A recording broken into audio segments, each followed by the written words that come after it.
This is the Sales Gravy Podcast. I'm Jeb Blount, best-selling author of Fanatical Prospecting and Sales EQ, and I'm here to help you open more doors, close bigger deals, and rock your commission check.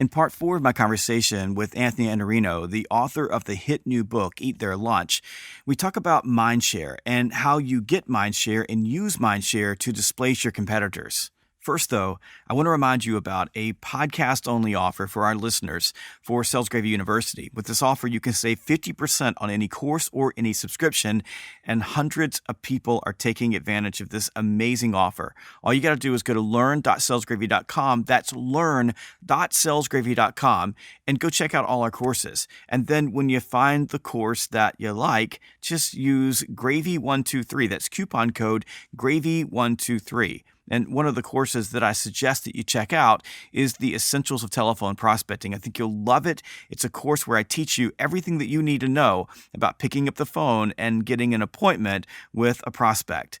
Now, here's my continuing conversation with Anthony Iannarino on competitive displacement.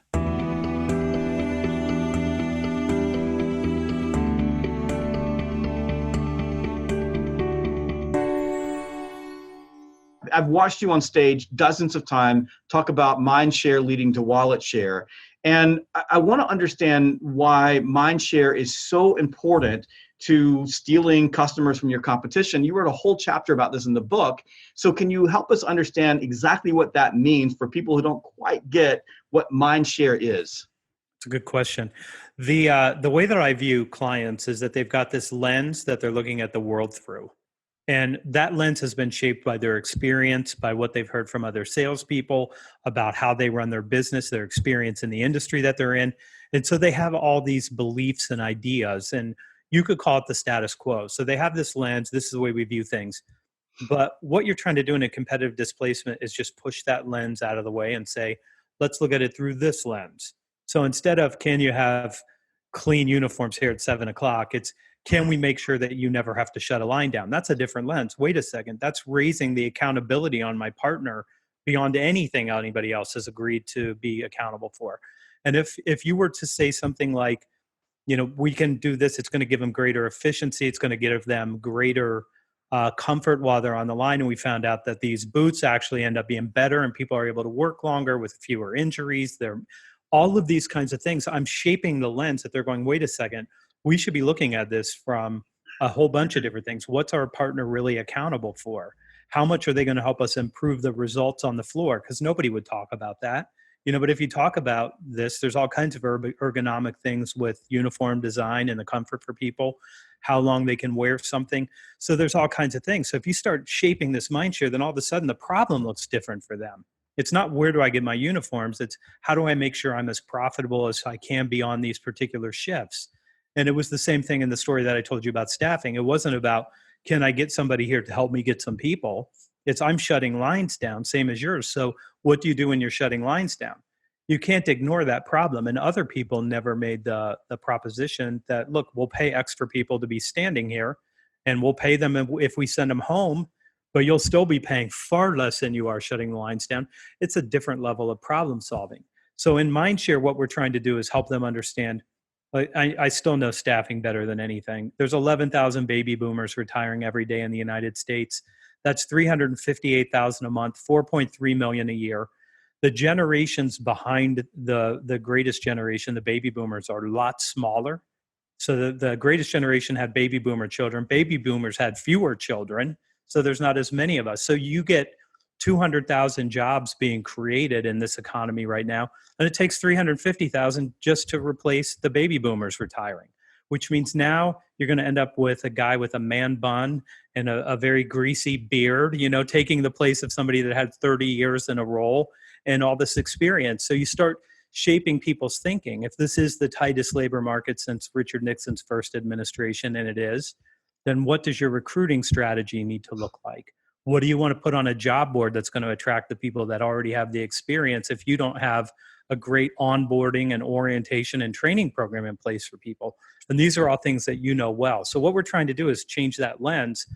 And then when you're the person that changes the lens, You're the person that they look to say, okay, now help me understand this and what I'm supposed to do about it. That's where you get into real value creation. But first, you have to shape their thinking. I love that. You know, one of the biggest mistakes that I see, and I've always known this, and I saw this back in my days when I was carrying a briefcase, with salespeople who fail in competitive displacement environments, is that they engage prospects and try to win mind share, but they do it at the wrong time.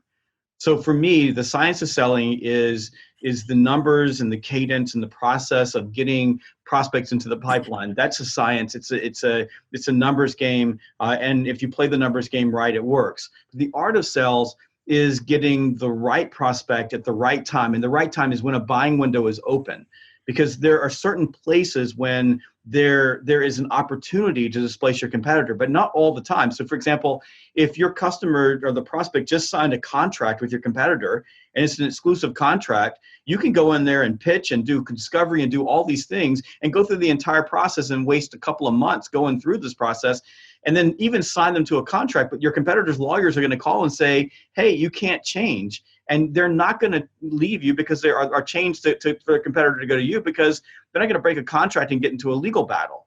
So for salespeople, it's both identifying when those buying windows are open and then deploying a cadence that gets you in at the right time. And also want you to touch on how that cadence, by the way, develops that mind share. How are you through the cadence creating that story about you? So you and I have different ideas about cadences, and I believe cadence is something that can change and evolve. I believe it's going to be different for different prospects, different size prospects, different roles.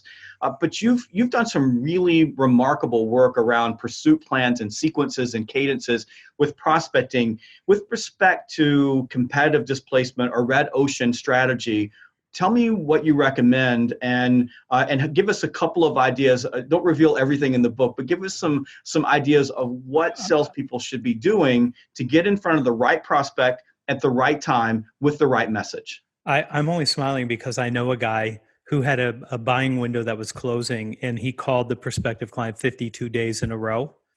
And he wrote about it on LinkedIn. And I just remember the comments were like, you should be hung and then drawn and quartered, burned, chopped into tiny pieces, thrown in acid, and buried throughout the United States.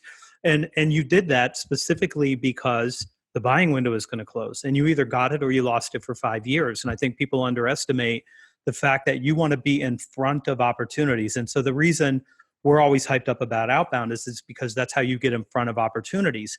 And if you come in behind the opportunity and try to differentiate, you're behind the opportunity and somebody else has done the shaping in most cases. So you end up with a problem. So you and I tend to agree on the cadence because we both like the phone. And it's going to start with me for a phone call, followed up by a voicemail, followed up by an email.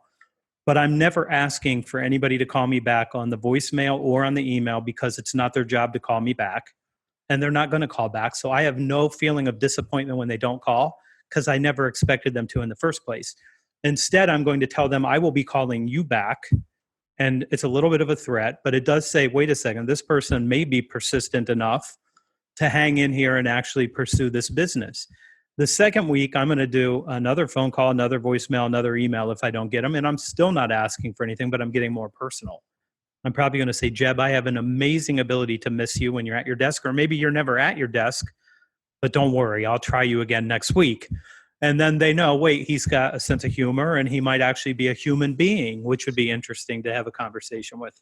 So I'm going to do that about 4 weeks in a row. And what I think your results and my results and Mike Weinberg all point to the same thing. 3 to 4 times, and not half, but close to half are going to get back in touch with you in one way or take your call, and they're going to say, Jeb, listen, what are you blowing me up about? And in every one of those conversations, I'm going to try to capture mind share. I'm going to say, I want to share with you the 4 trends that are going to have the biggest impact in the retail vertical over the next 18 to 24 months. Some of the questions we're helping our clients answer.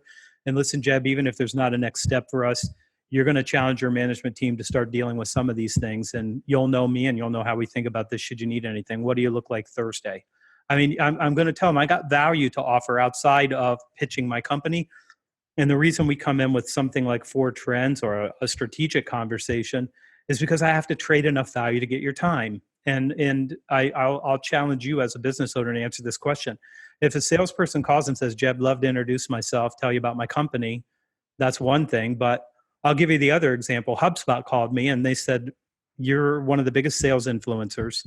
And we look at your website and we know you're not capturing all of the email addresses that you should. And can we share with you what what our research shows about you? I'm pretty interested in that. Okay, yeah, now you got my attention because they're trading value. And so in every one of these, you trade value. After that, look, I like content marketing. I'm not a social seller. You're not a social seller, but we are content marketers. So I'm going to use blog posts. I'm going to use white papers. I'm going to use case studies. I'm going to use follow-up phone calls. I'm going to connect with them on LinkedIn. But I'm going to build a cadence around this to say, I'm going to pursue you for a very, very long time. Why? Because you're my dream client, because you're in a contract, but at some point that contract's going to end, or you're going to say, wait, I'm dissatisfied enough to do something, all the while shaping that mind share, all the while feeding you with insights. So you go, wait a second, our current provider isn't giving us this lens. They're not even looking at the problem this way. They've never been accountable for these things that this person is talking about. And that's how you end up creating an opportunity. And we have a conference, you might have heard of it. You may even be there this year. It's called Outbound, because we're so hyped up on how important it is to create opportunities. And right now in the world where people are being told, wait for opportunities to come to you, it's bad advice and it's hurting people. The cadence is around building a cadence that says you go out and you create the opportunity and you're empowered to do that. And the reason I wrote so much about this in the book is because people need to be empowered to go do this work. Look, there's no doubt. If you are in a competitive displacement business, in other words, you are going to customers that are already using your service, they're just using someone else, and you're waiting for them to call you, it is a losing game. Because if you're waiting for the ones that are so dissatisfied that they have to call you, that's a sliver of the marketplace. There are companies out there that are dissatisfied, they are unhappy, but they're never going to move unless someone shows up and does deep discovery and helps them see that. And one of the strategies that I used to use, I want to share this real quickly, because my biggest accounts, my dream accounts in my marketplace, you couldn't go in right at their contract time and switch them over. You had to have mindshare. You had to have built a relationship. But the problem was these were the biggest accounts out there. They were under contract. And the way that you built that mind share over time was you had to begin with something. You had to meet with them. You had to create some opportunity to open the door. And they had no reason to meet with you at all because they were under contract. They were under no obligation. There was no window of opportunity. And everybody and their brother was calling up and asking them for time. But still, you had to get a face with a name. That was the beginning of moving into their familiarity bubble and the beginning of building mindshare. And then you had to create a cadence over 18 to 24 months leading up to the opening of the buying window, and you would move into the contracting phase. So now, I'm not sure this would work with me at my age, but when I was in my 20s and 30s, it worked great. I would call you up on the phone and you would say, listen, I don't need to meet with you. We're happy. We're good. We're under contract. And, I would throw a couple of trends out there and I would get told no. And then I would go for the jugular. And it was just this really easy thing. I would say, Anthony, listen, all I want to do is shake your hand and hand you my business card so that you can see me and I can see you. And here's what I'll do. In my bag, I've got an egg timer. And I had this big white egg timer I bought at Walmart. And when I meet with you, I'll put that egg timer on 5 minutes. And when it goes ding, I don't care if we're in mid-sentence, I guarantee I will get up and walk out of your office. May I please have 5 minutes? And almost no one said no. I got yes almost 100% of the time of that. So then before you lowered the commitment level. Like I can give him 5. He said 5 and he's really going to leave. I'll take that. Yep. And so I would come in, right? And I would sit down at their desk and I would reach in my bag and I would pull the egg timer out and I would hold it up in the air like this. And then I would put it on the desk and I would hold on to it. And then I would let it sit there for just a second, hold it down, and I would go and I'd put it right on 5 minutes. And then I would let it go. And I'd done a little bit of research on it in advance, and I would say, Anthony, I did a little bit of research on you, and I was looking at your career and how you've grown so that you're running this entire operation. Now, I'm a young man, and I want to be like you. Could you give me some career advice on how you got there? And then I would shut up.